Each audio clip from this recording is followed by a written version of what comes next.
8 dead, 30 injured in mass casualty situation, waiting on Trump to address the nation. Exons were treated to a free horror show at their San Antonio Walmart when a Walmart employee discovered a semi-trailer loaded with bodies.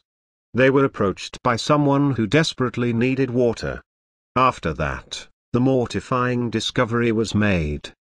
8 people were dead, 30 injured or needing medical assistance, and more ran away from the scene of a horrendous human trafficking delivery gone disgustingly wrong. The truck contained mostly adults aged 20 to 30, but there were a few children involved. Those who perished likely suffered a heat stroke. Those in need of medical attention were mostly extremely dehydrated. All of them should be shipped home to their family, but not until they provide information on the who, what, when, where, why, and how this all happened. Via the Federalist Papers. Local authorities found 8 people dead and another 30 injured inside a semi-trailer overnight Saturday at a Walmart parking lot in San Antonio, Texas, in a clear case of human trafficking. At a press conference early Sunday, local police said that Homeland Security has been called in to assist in the investigation. In addition to the dead, 17 people were taken to area hospitals in serious condition and 13 had less serious injuries. Most had severe heat stroke and dehydration. The group had at least 2 young children, but mostly adults in their 20s and 30s. Talking to reporters, San Antonio Police Chief William McManus said they were notified shortly after midnight by a store employee who said there were people in the truck begging for water. San Antonio Fire Chief Charles Hood, who stood alongside McManus at the press conference, said firefighters arrived on the scene at 12:26 a.m. and began pulling the people out of the truck, which had no working air conditioning. In a phone interview with CNN later in the morning, Hood said all of the dead were adult males and that some may have suffered brain damage from the intense heat conditions inside the truck. Walmart has enough problems with keeping shelves nice, not hiring enough people to work the registers, filthy bathrooms, and now a truck full of bodies in their parking lot. They can't win. Authorities stated that the deceased were all males who suffered from likely brain damage as a result of the heat strokes they endured inside the truck. It makes you wonder how bad life is in Mexico that you're willing to pile up in the back of a truck, in the summer, with no ventilation.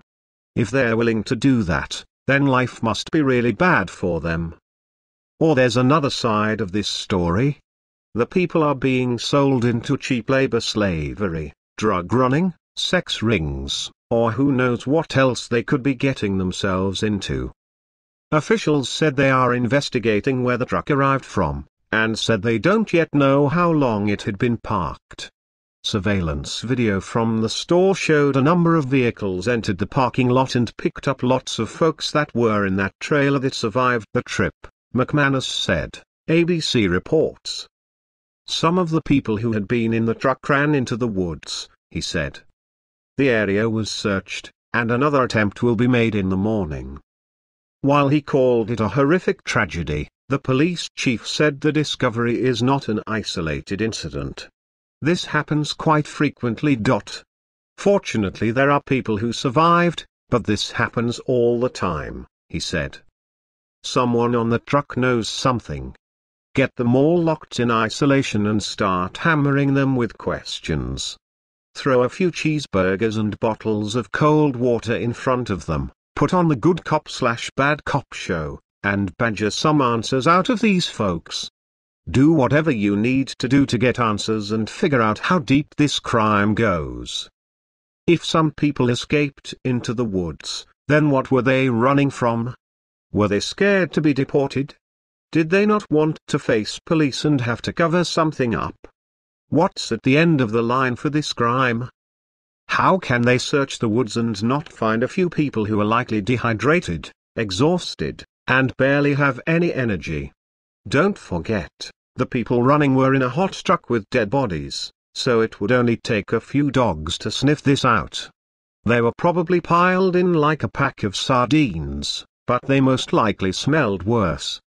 The truck had air conditioning, but it was not working. The people were transported to hospitals to be treated.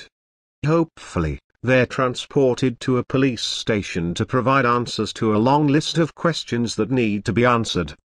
This terrible discovery of the dead and injured bodies is a good argument for building a border wall. A well-guarded border/wall might help prevent something like this from happening. 8 people are deceased and many more injured thanks to weak border control. Build the wall, enforce the law, and make everything better. Those 8 people could still be alive today if the truck's air conditioner worked, but mostly if they couldn't get across the border, to begin with.